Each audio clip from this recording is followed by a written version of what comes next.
Hello, everyone, and welcome to the HP Podcast, episode number 361.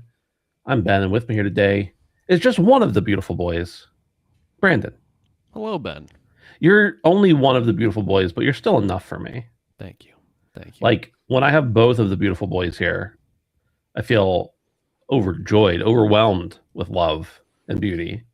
But just one is enough. Yeah, it's really when all of us are here, it's like being cursed with success. Yeah. Um, That's what I like to. Yeah, when both of you here, I like to. That's how I would describe it too. Like I'm cursed. Yeah. There's just too much sexual tension. But It mostly stems from Dave, if we're being real. I know, I agree. Yeah. I don't want to. I don't want to make him blush too much. But now that he's not here, we can talk openly about this. But Yeah. He's like pretty handsome, actually. Oh yeah, absolutely. Great features. Excellent guy. Kind, caring, charismatic. If only he weren't Canadian, you know? Yeah, I mean, I think God was just like he would be too powerful as an American. Yeah. Um and so he just had to put him in the north Right. to lessen his power. Yeah. If only. I mean, it's crazy how he gave you and I like everything. I know. I think about it every day. I just wish more people We could have had looks, some of and we're Americans. some of the things I was blessed with, but Yeah. Davey's not here tonight. Dealing with some family stuff, and so he's hanging out with the babe. By babe, I mean child. He'll hopefully be back with us soon, but we'll see how that goes. He's in chat. Wow, just slacking, but also still watching. I get it. What a gentleman. What a gentleman.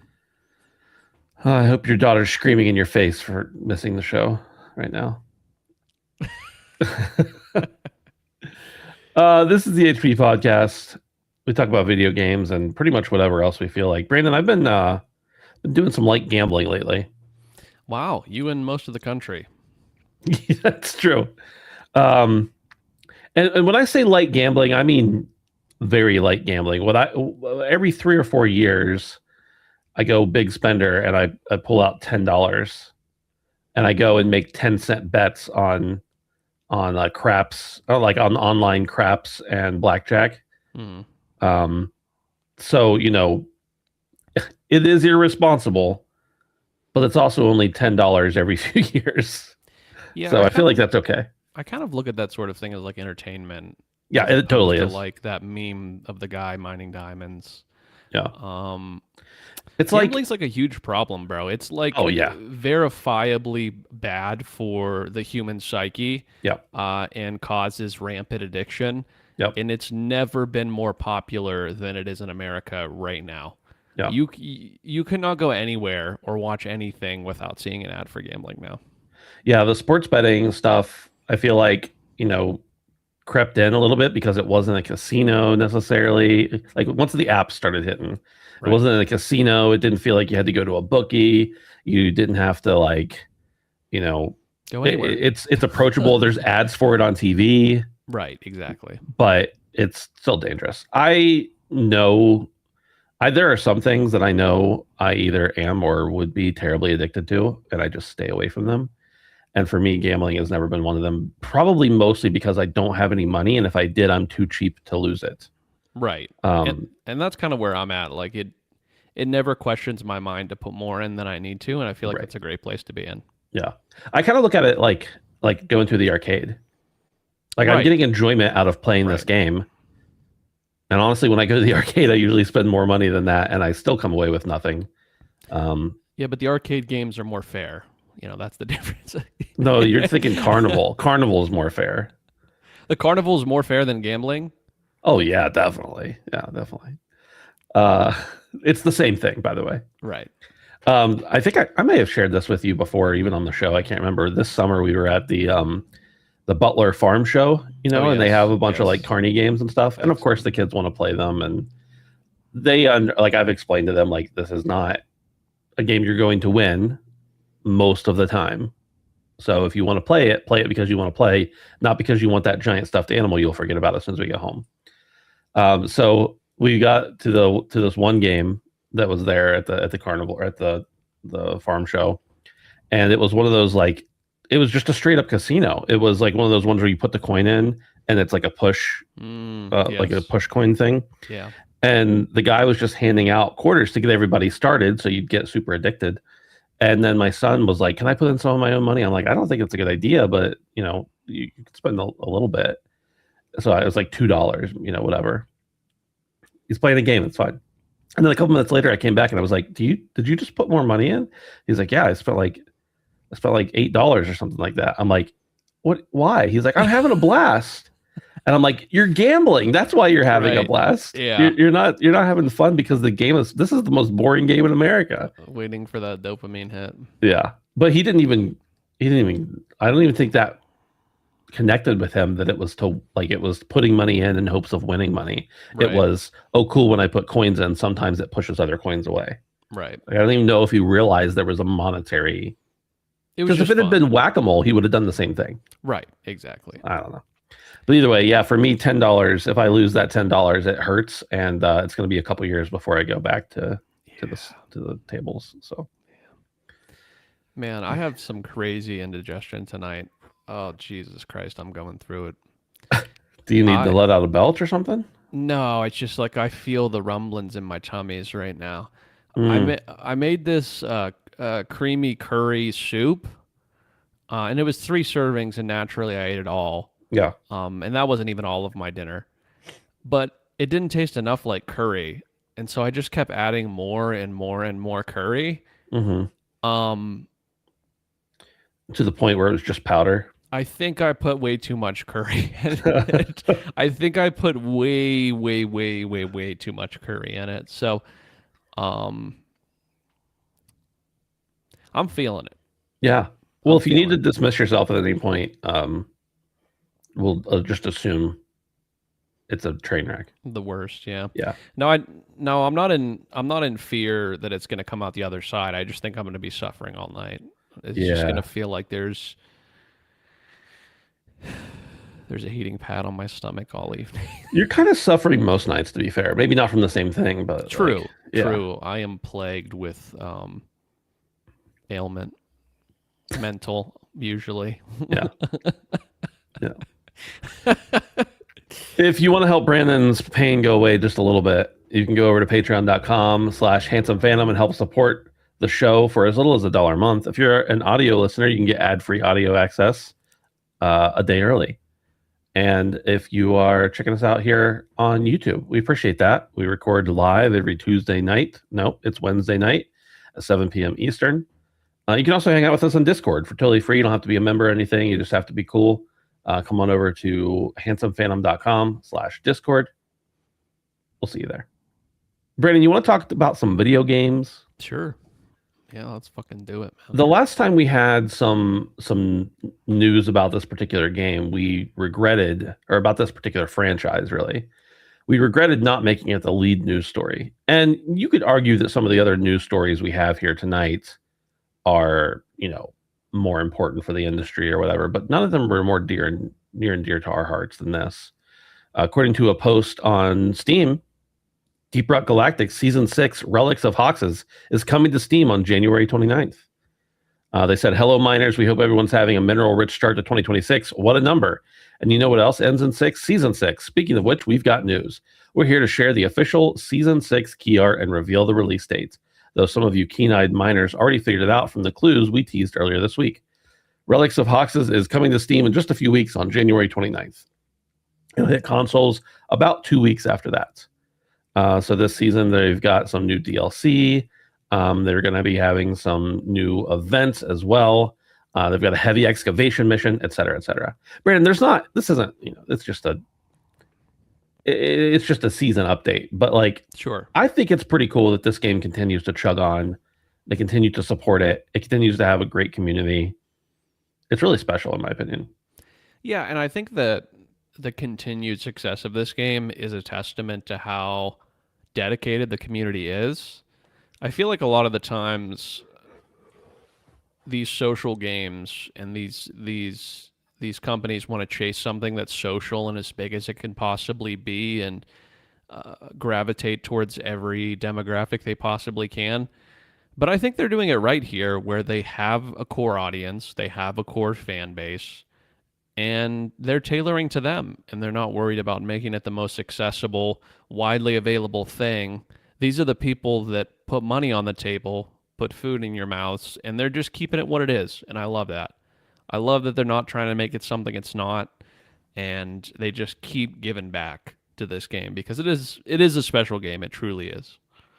Yeah, for sure. And it's, we've talked about it before, but it's really cool to, when you play the game with randoms, just to see, like, people acting cool, but also when you go onto almost any message board, subreddit, whatever, across the internet, you can like, if there's any kind of opportunity for somebody to say rock and stone in it, it'll be there. You can look for it and it's going to be there. Right. So it's cool anyway. All right, that's all for that one. I don't know if I'll be checking it out or not. Honestly, I'm painfully addicted to Arc Raiders. But Deep Rock Galactic is one of those games that I always like. If anybody were to ever be like, "Hey, we're playing a game. What game should we play?" and you said Deep Rock Galactic, I'd probably be like, "Yeah, let's do it." Like, it's solid. According to Video Games Chronicle, Meta has closed several studios, including Explosion Man Studio Twisted Pixel and Asgard Wrath's Sanzora Games. New York Times reported on Monday that Meta was planning to cut around 10% of the employees in its Reality Labs division, which works on products including the metaverse. Reality Labs is also home to Oculus Studios, the division of Meta that runs its first-party game development studios. These layoffs appear to have now started, and the game studios appear to be part of the cuts. Andy Gentile, a designer at Twisted Pixel Games, posted on X that he had just lost his job as part of the closures. "I've just been laid off," he wrote. "It appears the entire Twisted Pixel Games studio has been shut down. Sanzora Games too." This was corroborated by Ray West, a senior level designer at Sanzora, who wrote on LinkedIn, "Well, as many will hear soon, several meta game studios were closed today, including Sanzaro." Man, Brandon, Twisted Pixel has been around for a long time. I didn't realize, and I mean, I knew they'd been around a long time, but this article says 2006. Wow. That's a long run. It's sad that they joined up with Meta, which, seems like an impenetrable organization with infinite money, after making the hugely popular Explosion Man and the almost as popular Ms. Explosion Man, and then games like The Maw and Comic Jumper. I remember those games. I played all four of them and enjoyed them all. Yeah. And then they got acquired in 2021. They released Deadpool VR just last year in 2025. Now they're gone. Sanzara Games, also founded in 2006. They made Secret Agent Clank, the Sly Collection, God of War Collection. They mostly did ports. But in 2019, they released Asgard's Wrath, which was pretty big. And then Asgard's Wrath 2 was even bigger. And it also came as a free launch game on MetaQuest. So that was a big part of it. But Brandon, what do you think about this? Do you think is it just, Meta doing business as Meta does, or is it a sign of VR, condensing? What's going on? Yeah. Also, sorry, I have to cut in. This is very important. Dave in chat said new DRG skins are unofficially Indiana Jones themed. I see that. Yeah, the whole Raider theme. I love it. Love it, man. I think this is less of a statement on where VR is, even if it is in the decline in some ways, or still a niche that's kind of not quite broken out into the mainstream as much as a lot of people that develop for it hope it would be. I think this is more a testament to something very similar that happened to Amazon. I think that if your company becomes acquired by one of these mega corporations, your best bet would probably be to start looking for a job with someone that's independently owned or behind a different company. Because much like Amazon, I think that Meta takes on these things and they go into these spaces where they're not well versed. And above everything else, instead of being under an umbrella like Sony, like Microsoft, like one of the other large businesses, these companies view these gaming divisions as complete sidebars. And once they stop producing to the likes of their shareholders or their expectations, they quickly become liquidized. Hmm. So, yeah, I think that unfortunately this is just another case of companies that are tenured and have had long histories being gobbled up by even larger companies that don't put gaming in the forefront of their thought or their business plans, and therefore they are expendable. I think that's unfortunately what this is. I can't remember which one of the studios. Did you say which one was the port studio? Censaro. That surprises me a little bit. If, regardless of what they were currently working on, I feel like that would be a good asset to have in your back pocket.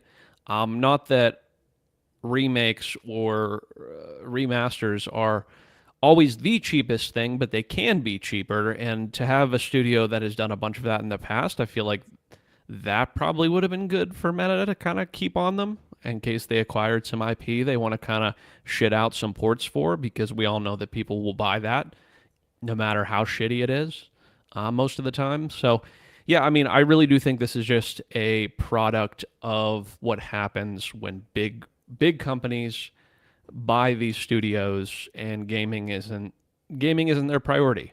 The big companies, I guess, is Yeah. what I'm saying.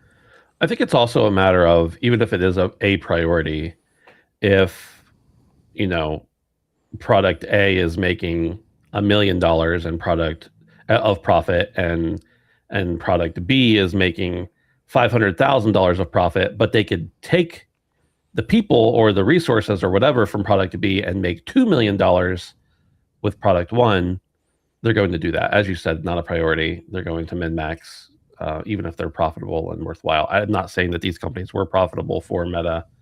Um, Well, clearly not. yeah. Well, I mean, even if they, I'm just saying, like, sometimes people take, like, even people like Amazon, when they shut down a couple of the game studios, a couple of them were doing well. I don't have insight into their books, but it seems as if they were profitable. Well, I guess Uh, that's what I'm saying. Not profitable enough. Not profitable enough. Yeah.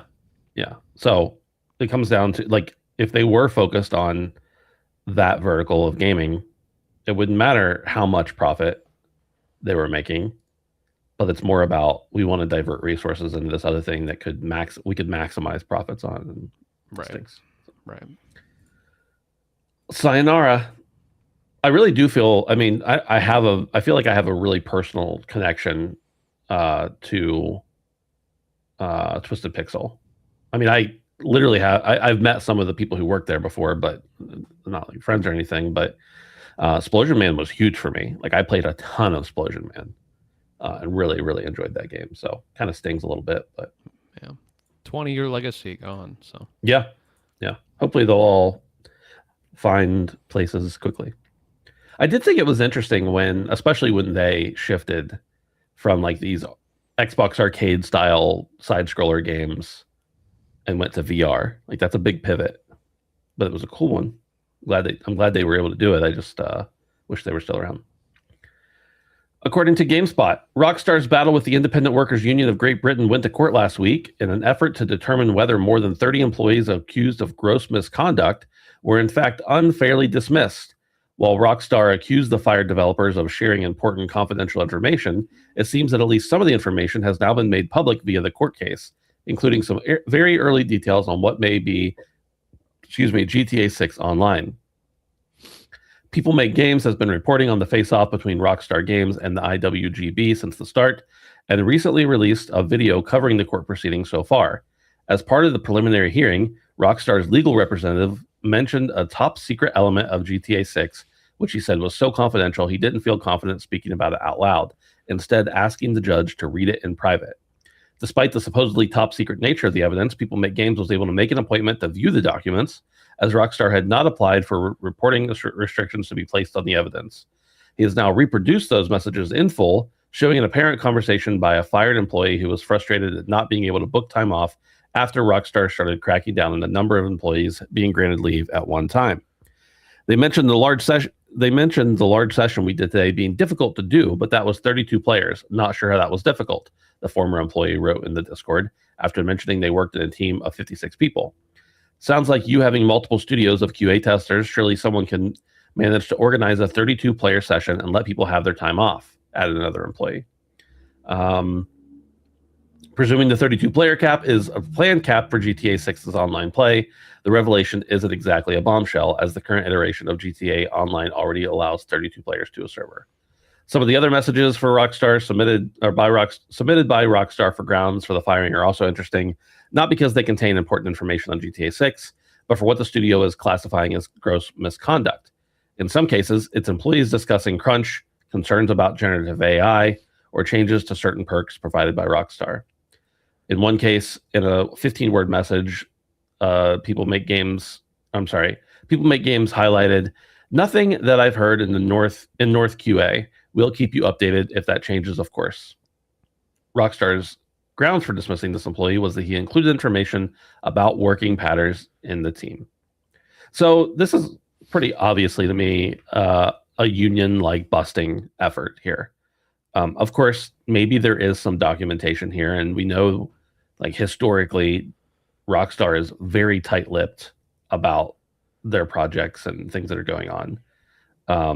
But that doesn't really, none of the stuff seems to like if you didn't expect that they were working on GTA 6 Online, you're crazy. Right. So this seems to be more oriented towards like, these people are attempting to form a union. We don't want that. We're going to fire them and call it gross misconduct. And here's the reason why. How do you feel about that, Brandon? Yeah, I mean, unfortunately, any sort of union busting thing that goes on, it's very common, is obviously bad. Most of the time, unions are made to protect individuals against powerful entities, so I think they're good generally. But I also kind of see it from a different way, too. I mean, we don't know the intricacies of why Rockstar did fire these employees. But not being able to take time off because there's not enough coverage is something that sounds completely normal to me. It has happened at every single place that I've ever worked at my entire life. No matter how badly you want to take off, if there's no one to cover, then sorry. I don't Yeah. like that's just the way it works. But I'm sure there is a lot to this picture that we don't know. It would make sense for there to be larger than a 32 player cap based off of, just the iterative nature of how games tend to be larger now and how the technology has increased. Even, the 10 years that this has been out, it's not surprising that we would potentially see a larger player cap than 32. But, yeah, I mean, it kind of sucks to put Rockstar in a bad light here, but nobody wants crunch, but at the end of the day, no matter what job you work on, if there is a big project coming up, this is just something that happens inevitably. And you certainly want to minimize this sort of thing. You certainly want to be fair about it. You don't want to take away anybody's, abilities to live like a normal person. But I think the ideas around crunch culture sometimes can be misguided and kind of virtue signally. And that in no way am I saying that crunch is not a bad thing, but what I'm saying is that no matter what job you work on, if there's something that needs done, most of the time you will be expected to work more than you want to, and that's just the way it goes. So, especially if you're salaried. Yeah, exactly. So, and that's just the unfortunate reality. Like I said, everyone deserves time off. Everyone deserves to live a normal life and not, be extended past their means. But I feel like sometimes the argument for crunch culture is in bad faith if you've ever worked a job ever, because that just kind of happens. Obviously, you want to minimize it, but yeah, pretty interesting. Nothing revolutionary here. I mean, it's GTA Online is coming. Obviously, it's been the biggest moneymaker for GTA by a long shot. I mean, it's like everything else dwarfs in comparison. You could probably add up most of the things they've ever made and put it beside GTA Online, and it would probably stack up pretty well as far as money made. So, Yeah, nothing crazy here in this article, just kind of an interesting bit. Agreed. I don't know if I have anything else to add other than the, if anything else, I'm sure something else will come out of this case that will be interesting other than the actual case itself. And it's kind of a shame for everybody involved that the focus of the case is not the people Right. or the company, whether whoever was actually wronged. It's the leaks that could come from it. But hey, Right. that giant Epic leak from their lawsuit with Apple, their battle with Apple a couple years ago, gave us a lot of information we wouldn't have had otherwise. Spicy stuff. Yeah. Which is really cool. I never want, any sort of parties that have or have not been wronged, which we don't know yet. We don't know the story at all, but it sure is interesting what comes out of these things when legal stuff has to be out in the open, above board. It kind of is cool. And I think I said that back then too. It is kind of a peek behind the curtain that we never get, Right. and has to be above board most times with this sort of thing. IGN reports Bobby Kotick claims Activision, Call of Duty, and consoles are doing so poorly, it proves he was right to sell Activision Blizzard to Microsoft for $69 billion. This is former Activision boss Bobby Kotick has made a number of claims about the state of his former company, Call of Duty, and the console market as part of a response to a lawsuit. Kotick, who left Activision Blizzard at the end of 2023, having sold the company to Xbox maker Microsoft for $69 billion, is battling investors who claim he rigged the sale to keep his job and $400 million in change of control benefits, and to insulate himself from claims he knew about widespread sexual harassment at Activision. Kotick has denied any wrongdoing. The investors are led by a Swedish pension fund. They have accused Kotick of rushing into the Microsoft merger and contend the $95 per share takeover price was too low from the outset. They named Kotick, Activision Blizzard, and its owner Microsoft as defendants. Kotick has now issued his response to the allegations. In it, he accuses this Swedish company Embracer, which owns the rights to the likes of Tomb Raider, Dead Island, and Lord of the Rings, of being involved with the lawsuit and benefiting from it, something the company has denied. Part of Kotick's defense uses the declining financial performance of Activision Blizzard, Call of Duty, and the console market in recent years to back up his claim that selling to Microsoft at $95 a share was the right thing to do at the time. One quote in particular is being picked up by Call of Duty community as being of interest. Quote, today, given that console sales are at an all-time low and Call of Duty sales are off over 60% from the prior year, plaintiff should be expressing extreme gratitude for the foresight Activision leadership demonstrated in consummating this transaction. There's more here in this article. Brandon, I mean... Oh, that's amazing. I love that. Let's say for a minute that Bobby's right. And he may very well be. I don't know. Only Bobby Kotick could have a statement like this that is so Bobby Kotick-like. Yeah. I want to say off the rip here, Bobby Kotick is a scumbag. I think dude is a huge piece of shit. But I also think that this Swedish pension fund, by saying that the acquisition was a rush thing, my guy, how long did we not? Were we all there? That was the least rushed acquisition of all time. We didn't know that it was happening for a fucking year and a half or something like that. There was nothing rushed about that. It barely happened. Okay. There was nothing rushed about that. And funny enough, as much of a scumbag as Bobby is, I also think it is super funny. Let's say there was some sort of undercutting of the price. I would imagine that the price might be even lower at this point after the year that Activision had. So they should be grateful that they bought in during a time in which, no, I guess it's the other way around. They would have wished that they would have bought at a lower price. Right? Am I thinking? No, about because this the right? shareholders would have gotten less per share if it were worth less. Yeah. Understood. Yeah. Oh, I'm thinking about someone investing newly in. Okay. Yeah. But yeah, new investors now would probably have a better deal, but also have a company that's worth less. Exactly. So, 60%, that in some ways, in my mind, seems a little conservative. I think that they 60% drop. Maybe that's about right. Maybe that is about right. And I'm sure Bobby still has some sort of ties back to the innards of that company after having been there for so long. But yeah, I think this is He's a still ridiculous. Got his cronies hanging around, I'm sure. Yeah, no. the Bobby apologists in the Yeah. company. But yeah, I just think this is more of a publicity thing than anything. I'm gonna keep it a buck. I feel like this is just a toddler flailing, and I think that they're just upset that they invested in the losing guy. I don't know what else to say. I mean, Activision has not been in a worse spot, maybe ever. The bottom isn't as far as it's ever been, but when you consider the plateau that it reached and the point it is now, it hurts quite a bit for the people that invested money. Well, what they're saying, they already had money invested, and they're saying he should have gotten more for the shares than $95 a share, or not sold at all. Basically, is what they're saying. Well, it's too damn bad. Yeah, Well, it's too damn bad, and be grateful that your share is as expensive as it is, because I bet it's less now. So, yeah. um, There is an interesting scenario though, Brandon, and I think we will admit that Call of Duty was already on a decline. Activision in general is not quite the same company it used to be. It's the Call of Duty company now. But what is the world like if it's not on if Microsoft doesn't own it?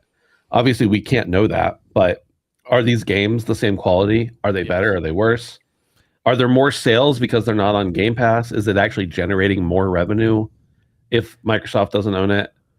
There is a scenario in which the Call of Duty games could be making, or specifically Activision, could be making more money rather than less.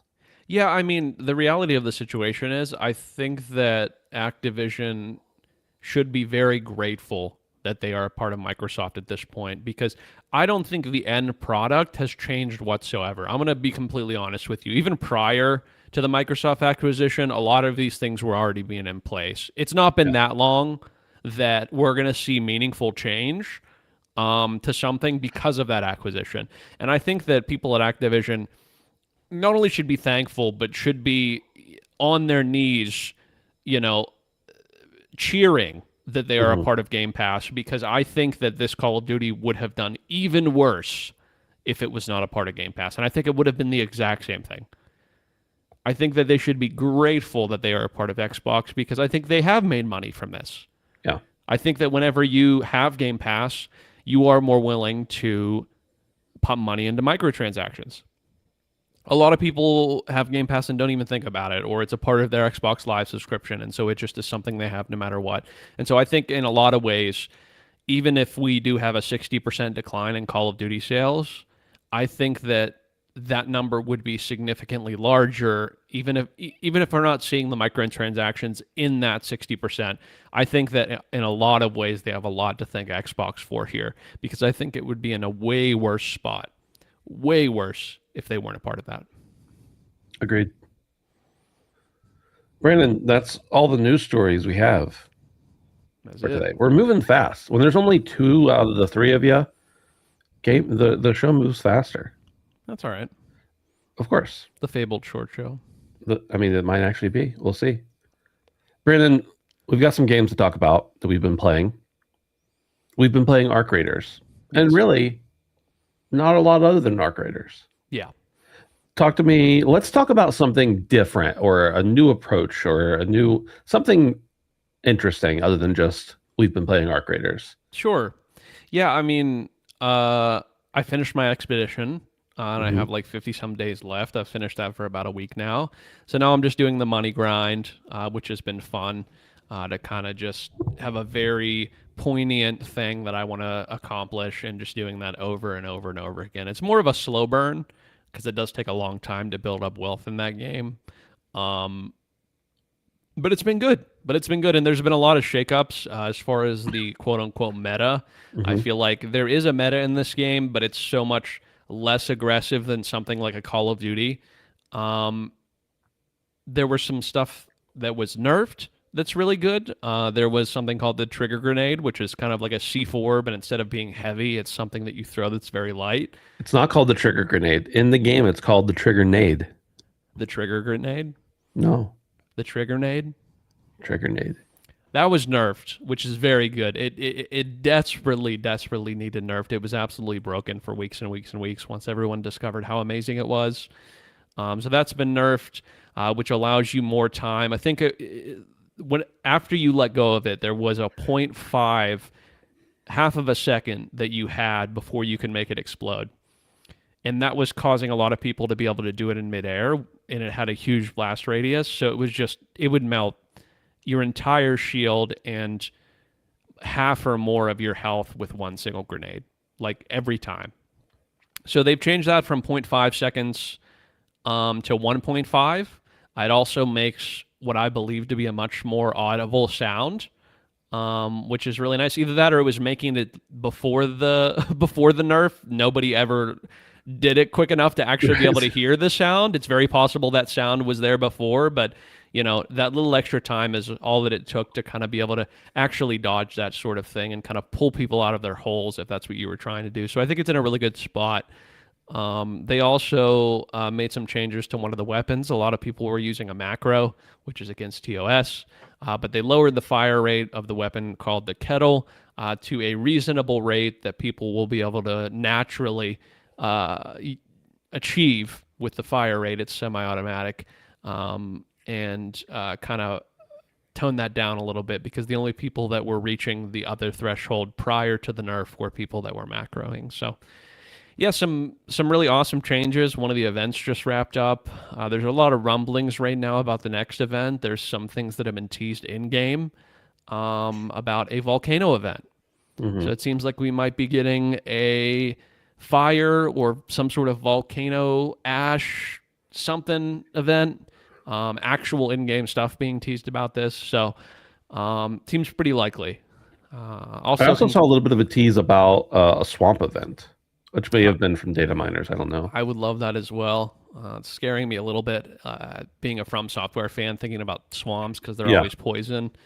But yeah, awesome news. They also, in addition to giving out a Christmas bonus essentially with premium currency, they just passed the 12 million player count threshold, which was fucking crazy. They said they were going to give a reward at 10 million.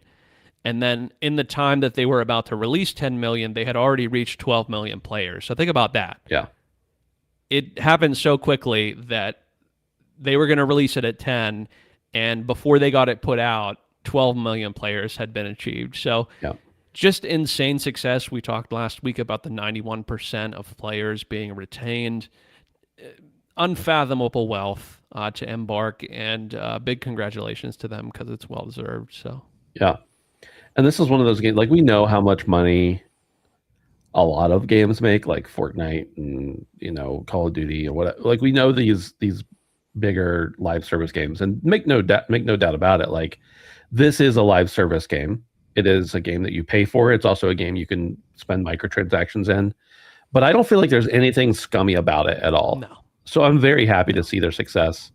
And yeah, you're talking 12 million times 40 minimum minus 30% of that, let's say, or 8% if they're on Epic, either way.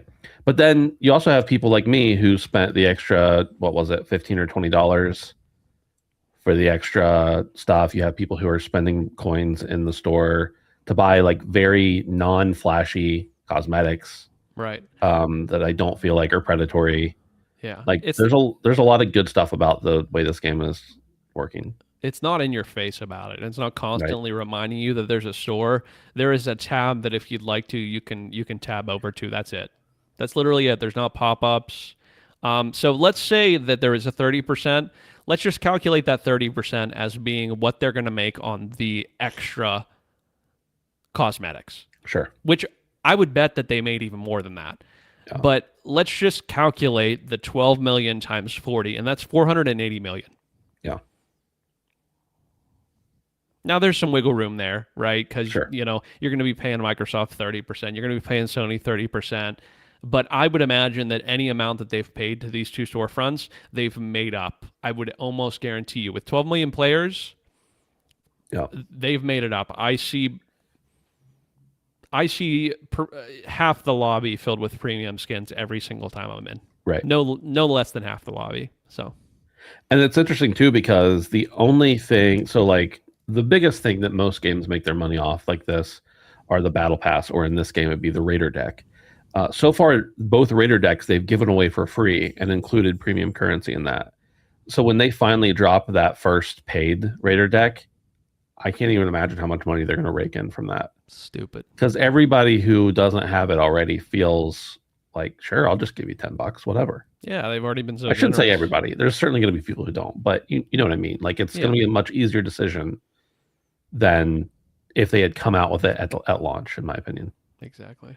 In this case, they've given away 2 full battle passes that includes premium currency. They've given away a ton of stuff that it's mission progressed, mission based cosmetics. They've given away multiple Raider hatch tools, or Raider tools. One when you completed an event that was free to do. One when they reached 12 million. Another, there's a third one I think that they gave out. I can't remember for sure. For the hockey stick, Yeah, for, the expedition, for the one Raider deck. So right. So yeah, it's been. I think they're doing it right. It helps that they have a great game that people love, but the monetization doesn't scare anybody away, in my opinion. No. It's very much a sidebar to the experience, and that's the way it should be. It is very refreshing because almost nobody does that anymore. Mm-hmm. I'm also done with my expedition. Just raking in cash at this point. So ready to depart in another month or so, I guess, and having a great time with it. Brandon, I think if we play tonight, we should do some trials. Yeah. I did all mine to 3 stars last night, and I completed one of them today. It was You did them last night? No. I did all of, or I'm sorry, I don't know what I said, but I did all of them last week to 3 stars. Week. So did I. And then I did one of them today unintentionally. I had gotten to 2 stars by killing the pops, and then I just searched the map for a couple more pops to get to 3. So nice, cool. Well, that's that. That's it. I assume you don't have anything else you're playing right now. No, absolutely not. For me, the other thing I'm still playing Star Rupture. I knew this game was going to be like decently received. It's a good developer that made a hugely successful game in the past with Green Hell. But I didn't expect that this game in like the first week was going to have over 40,000 concurrent players. So it's doing really well. It's an early access still too, so that's cool to see how all the roadmaps and everything that they put out.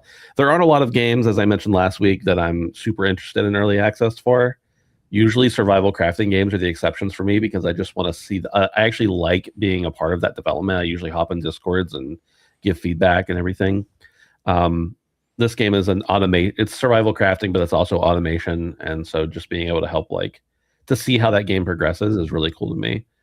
I've put in quite a few more hours, but most of the hours I've put in have been just tearing apart and rebuilding my base.